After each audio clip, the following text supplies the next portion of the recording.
Hello! In this video, we are going to prove the following theorem. Suppose G is a group with identity element E, and A and B are elements of G. If AB is equal to E, then A is equal to the inverse of B, and B is equal to the inverse of A. Now, let's remind ourselves some properties which come from the definition of a group.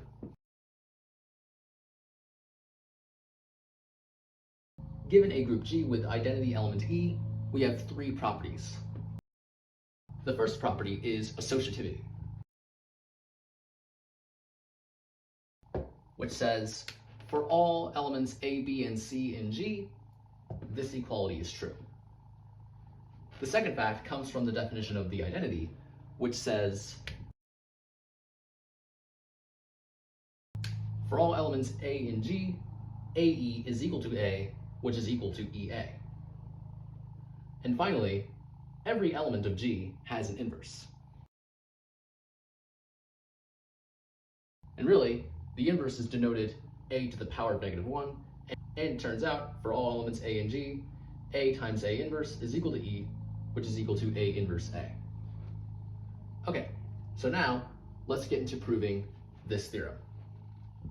So we're given a group G with identity element E, and we're given two elements of G, A and B. We want to prove if this is true, then this is true. So let's suppose that AB is equal to E. The whole goal is to prove that this is true and this is true.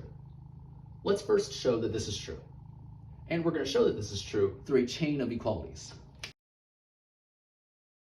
First, we know that A is equal to AE. That comes from the definition of the identity element. And we know that E is equal to B times B inverse. That comes from the definition of the inverse of an element, but then by associativity, we can move the parentheses around AB. But then we know that AB is equal to E, and then E times B inverse is equal to B inverse, because that just comes from the definition of the identity. So through this chain of equalities, we have shown that A is equal to B inverse.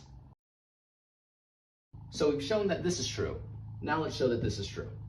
Again, we're going to show that this is true through a chain of equalities. First, we can write B as EB, because that comes from the definition of the identity. But then we know that E is equal to A inverse times A. That comes from the definition of the inverse of an element. But then by associativity, we can move the parentheses around AB. And then we know that AB is equal to E. Then, by definition of the identity, we know that this is equal to A inverse. So we've shown that B is equal to A inverse.